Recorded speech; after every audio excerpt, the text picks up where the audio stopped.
Le but de l'exercice est d'étudier les tensions dans un circuit en série. Nous allons réaliser ce circuit avec ici une pile, le plus de ce côté, le moins de ce côté. Ensuite, on va mettre une première lampe L1 ici, une deuxième lampe et revenir à la pile. Donc, un circuit tout simple avec deux dipôles de lampes et la pile qui les alimente. Nous allons repérer dans ce circuit les points.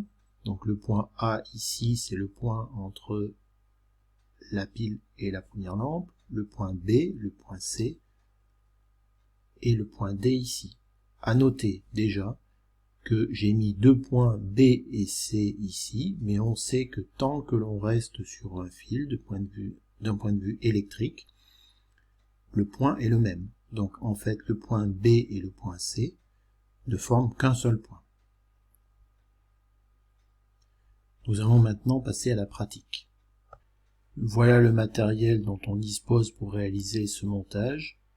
À la place d'une pile, on a pris une alimentation, ce qu'on appelle une alimentation stabilisée. C'est une alimentation qui fournit un courant continu, exactement comme une pile.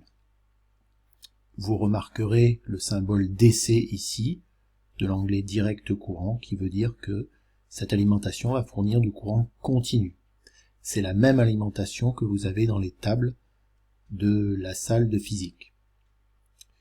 Une première lampe L1 ici et une deuxième lampe ici L2.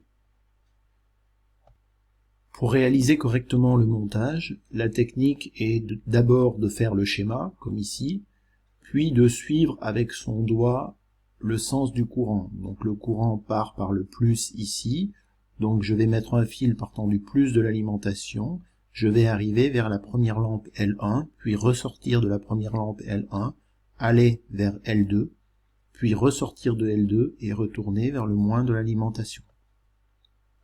Je vais donc exécuter ce que je viens de dire. Je vais partir du plus de l'alimentation, donc prendre un fil et brancher sur le plus de l'alimentation ici. Je vais aller vers la première lampe L1 ici, donc au point A. Ensuite, le courant va traverser cette lampe L1 et ressortir ici. Donc, je mets un fil là, à la sortie de la lampe L1, et je vais à la lampe L2 ici, puis à la sortie de la lampe L2 ici, je retourne au moins de l'alimentation. Voilà, donc j'ai bien réalisé le même montage que sur le schéma précédent. Le plus de l'alimentation, le point A, la lampe L1, le point B, le point C, la lampe L2 et le point D. Je vois ici que la lampe s'allume. Il y en a une qui brille plus que l'autre, parce que ce sont deux lampes différentes. Donc pour le moment j'ai bien réalisé ce montage, je pars du plus ici, je vais vers le point A, je traverse la lampe L1, je vais vers le point B, le point C, la lampe L2 et je reviens au moins de l'alimentation. Maintenant il va me falloir un appareil pour mesurer la tension UAB. Alors là je dois avoir appris par cœur mon cours, et dans mon cours il est dit que pour mesurer une tension nous allons mettre un voltmètre en dérivation. Le voltmètre, c'est un rond avec un V dedans.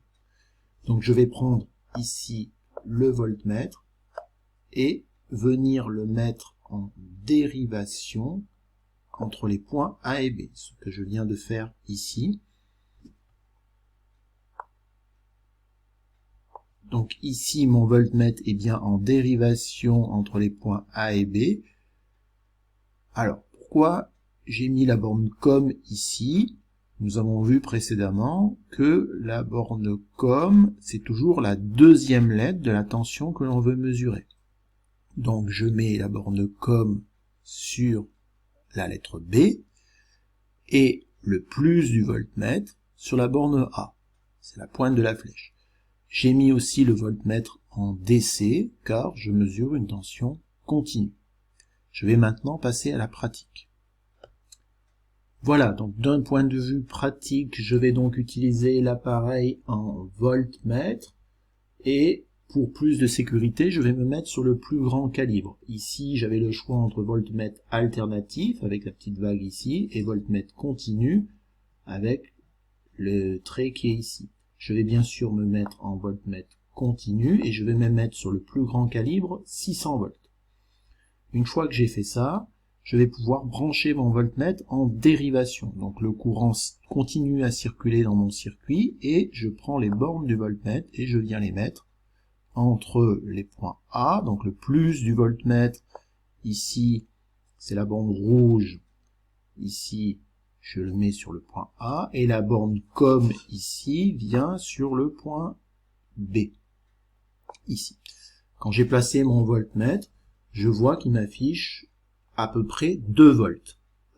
Donc 2 volts c'est bien inférieur aux 600 volts ici du calibre, donc je vais pouvoir descendre le calibre sans débrancher le voltmètre. J'ai le droit de déplacer le calibre. Attention, je ne dois jamais descendre mon calibre en dessous de la valeur affichée ici. Donc je peux descendre à 200 volts sans problème, il m'affiche 2,7 volts. 2,7 volts, je suis encore inférieur à 20 volts, donc pour plus de précision, je vais me mettre sur le calibre 20 volts. Et le voltmètre m'affiche 2,72 volts. Donc la tension entre A et B est de 2,72 volts. Je vais la noter sur mon schéma. Voilà, donc sur mon schéma, je vais pouvoir noter que cette tension UAB est de 2,72 volts.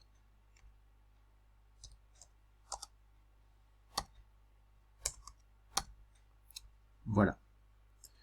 Donc je vais passer maintenant à la tension suivante. Je vais donc vouloir mesurer la tension UCD, donc je vais prendre mon voltmètre et le déplacer pour mesurer la tension UCD.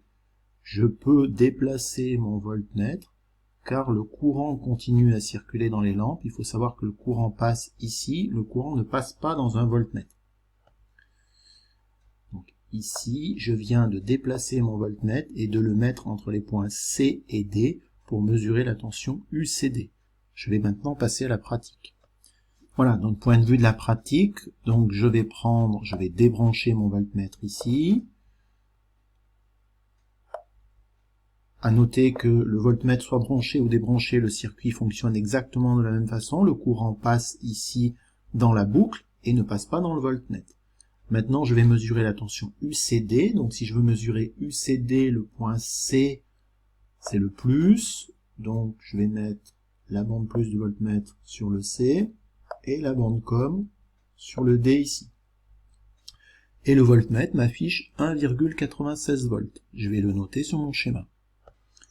Voilà, donc j'ai ajouté ces 1,96 volts sur mon schéma. Donc maintenant, je sais que la tension UAB, c'est 2,72 volts. La tension UCD, c'est 1,96. Je vais vouloir mesurer la tension UAD. Pour ça, je vais prendre mon voltmètre et le mettre entre A et D. Attention, la borne plus du voltmètre sur la pointe de la flèche, donc sur A, et le COM sur le point D. Sur mon schéma, je viens d'ajouter le voltmètre en dérivation entre les points A et D. J'ai bien le plus du voltmètre sur la borne A et le COM, c'est-à-dire le moins de voltmètre, sur la borne D. Je vais maintenant passer à la pratique. D'un point de vue pratique, il faut donc brancher le plus du voltmètre sur la borne A, c'est ce que je vais faire ici, et le moins du voltmètre, c'est-à-dire la borne COM, sur le point D, ce que je fais ici. Et j'obtiens une tension de 4,68 volts, je vais la noter sur mon schéma. Voici donc les trois résultats de mes trois expériences avec les trois tensions. UAB 2,72, UCD 1,96 et UAD 4,68. Je peux refaire cette expérience avec d'autres lampes et au final j'obtiendrai une loi. Je vois ici que si j'ajoute 2,72 plus 1,96, je trouve 4,68 volts. En fait, je suis en train de te dire que la tension entre A et B plus la tension entre C et D est égale à la tension totale. J'appellerai ça la loi d'additivité des tensions. Attention, pour que ça fonctionne, il faut bien avoir mesuré les bonnes tensions, ne pas avoir inversé les bornes du voltmètre. Toujours plus du voltmètre sur la pointe de la flèche. Et à ce moment-là, toutes les flèches sont orientées dans le même sens. Donc je répète, loi d'additivité des tensions. Dans un circuit en série, les tensions s'additionnent. La tension ici UAB plus la tension UCD donne la tension UAD. Je pourrais donc en déduire une loi et noter ça dans mon cours.